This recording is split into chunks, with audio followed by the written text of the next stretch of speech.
Imagine this with me. There's a story that you like. You grew up with it, it's near and dear to your heart, and though it's by no means perfect, it always provides a fun and nostalgic environment to indulge in. Over the years, rumors had surfaced here and there about the prospect of another installment to the storyline. A new but just as immersive chapter that would manage to encapsulate the experience you had in your childhood while simultaneously giving children of today their own adventure to grow up with and cherish. Though you're aware that sequels and reboots of all kinds have been forcing themselves into existence lately, you still remain confident that this story in particular could break the mold, turn over a new leaf, and remain true to what made its predecessor so successful. Now imagine a pile of shit. Why? Well, apparently the creators of this next endeavor felt the need to spread a thick, chunky layer of it any and everywhere they could, and then excitedly hand it over to you like there's nothing wrong with it. I'm talking about Space Jam 2, by the way. Or Space Jam: A New Legacy.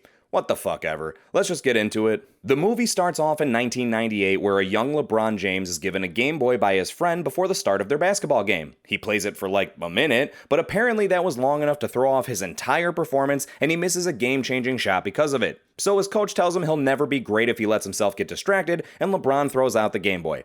I know I don't really have any grounds to speak on here given I'm not a professional athlete, but something tells me people are more than capable of partaking in multiple extracurriculars while still advancing heavily in one. Plus, I gotta call bullshit on LeBron never playing video games. Then we get a montage of LeBron's career that acts as a transition to the next scene where his two sons are on their personal basketball court at home when the man himself comes out and notices his younger son, Dom, not giving his full effort because of his interest in video games, which LeBron obviously criticizes. What he doesn't realize is that Dom, who's only 12, has created his own video game and doesn't want to go to the basketball camp his dad is bringing up, but a video game camp instead. Elsewhere in the Warner Bros. Serververse, Don Cheadle, playing a Warner Brothers algorithm named Algae Rhythm, searches a way for the perfect partner for the launch of some new thing and deduces that LeBron is the perfect match because his fame, fandom, and family man behavior somehow adds up to him being a literal king. Seriously, it makes me gag how much they refer to him as a king in this movie. So, Al-G sends out an email to Sarah Silverman to get everything in motion. Pop over to Dom, who's working away on a project until LeBron enters the room and decides to test out his son's game. However, while playing, the game glitches and crashes after a specific move is performed, leaving Dom devastated. Later on at Warner Brothers Studios, LeBron is presented with the idea of Warner 3000, which would be able to copy his likeliness into movies so he wouldn't actually have to act in them. But he straight up rejects the idea, calling it stupid, which in turn pisses off Al-G. So, the algorithm somehow leads LeBron and Dom down to the Warner Bros. Server room and warps them into the serververse. Once inside, Al-G kidnaps Dom and forces LeBron to play him in basketball, and agrees that if LeBron wins, he'll let him and his son go. But if Al-G wins, LeBron has to stay in the serververse forever. Why wouldn't it be if LeBron loses, Al-G is going to put his likeliness into all the movies? You know, like he was trying to convince him to do in the first place? LeBron attempts to call the cops, but that goes nowhere fast, and he gets sent down to where the Looney Tunes are. Well, at least Bugs Bunny. You see, an animated LeBron finds out that Al-G has already been to Toon World and convinced the rest of the Toons to leave because there's more to see in the universe. What purpose did Al-G have for splitting up the Toons in the first place?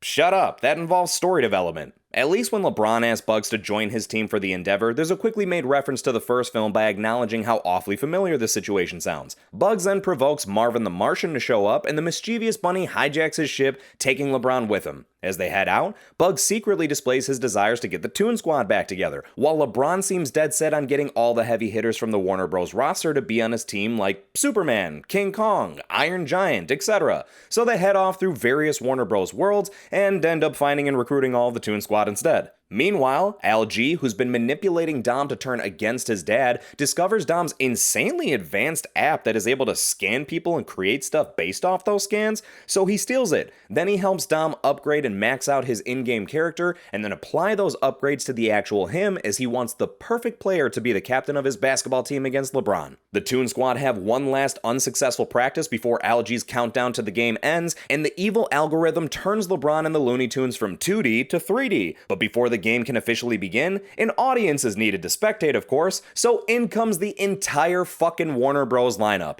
It felt like watching a scene straight out of Ready Player One. The other half of the crowd are real-life people that get abducted by Al-G through their cell phones, because apparently his scanning technology has the capabilities to convert physical matter into a digitized format.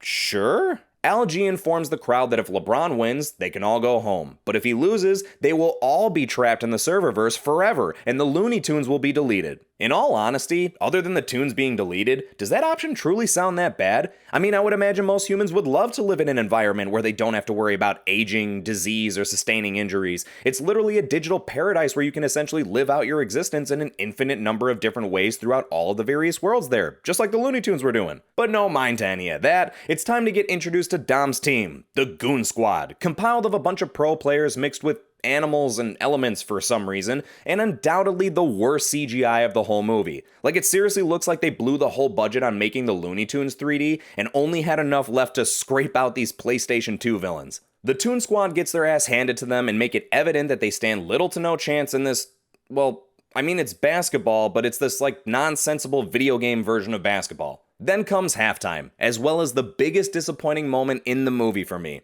As the team dreads the idea of having to play another half and are out of helpful strategies, Daffy Duck claims to have stumbled upon Michael Jordan to assist them. We get the Bulls intro music, some fog envelops the entrance, and in comes Michael B. Jordan. Excuse the ever-loving absolute fuck out of me?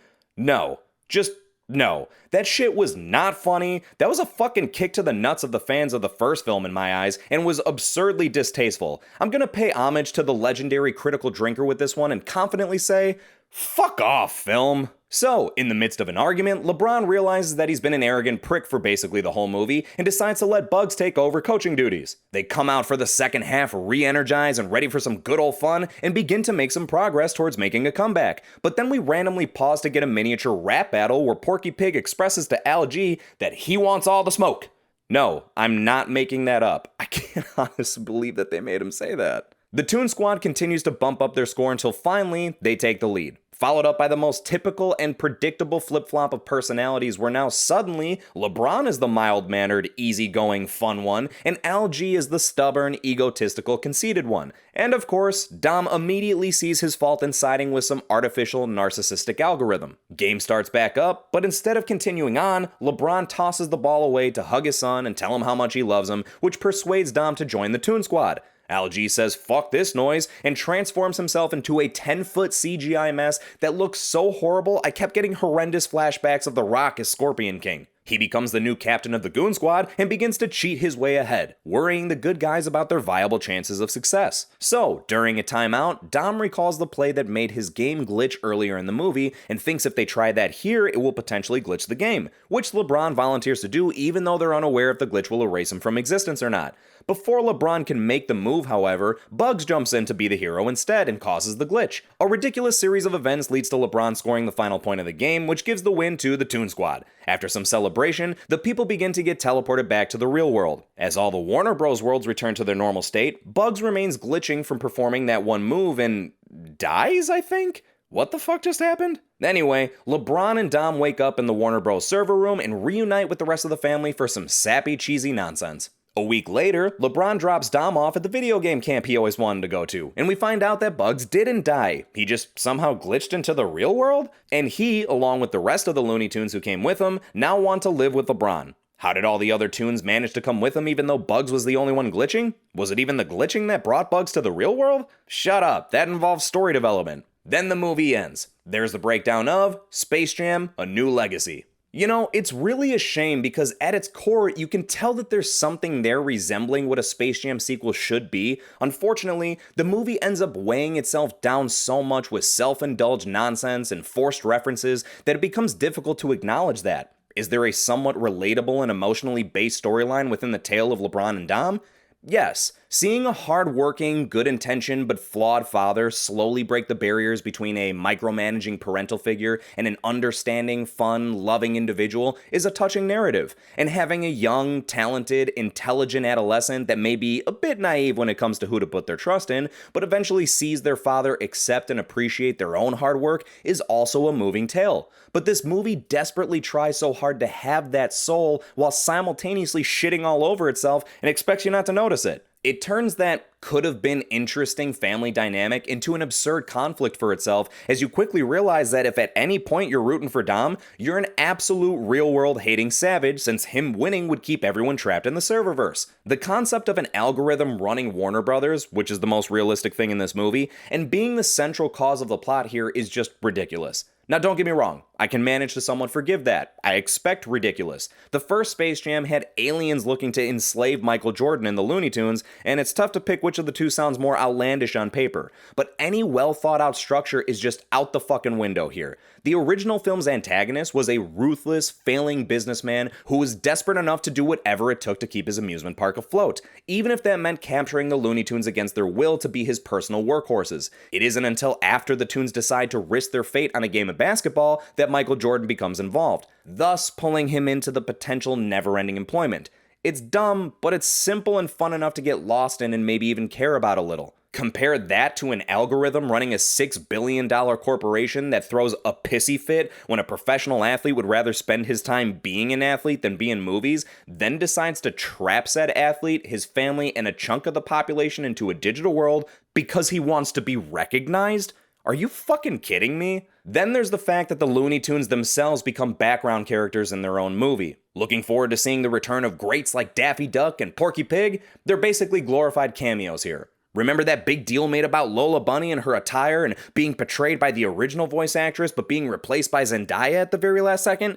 Yeah, well, she's barely in the movie and has about 5 or so lines. Bugs is the only one that gets a worthy amount of screen time, and even he feels brushed to the side most of the movie. Instead of modernizing and capitalizing the zany and wacky but humorous nature of the once great Looney Tunes, the film presents them as clumsy, buffoonish, and incapable of doing anything on their own. They have little to no substance here, and that forces the plot to lean too heavily on LeBron and his kid, which should be an accompaniment to the story, not take it over. And there isn't any more substance brought to the table with the opposing Goon Squad. Good lord, I mentioned they resemble PlayStation 2 villains, but at least PlayStation 2 villains had some actual background and characterization to them. The original Space Jam's Monstars were imposing and dominating, but didn't come off as invincible forces of nature. Here you've got some animal-human hybrids, fire and water, and whatever the fuck this robotic Quicksilver wannabe is. They have no personalities, depth, or layers, and other than being obnoxiously skillful, there's nothing about them you want to see more of. The Monstars were silly but clever, manipulative but cunning.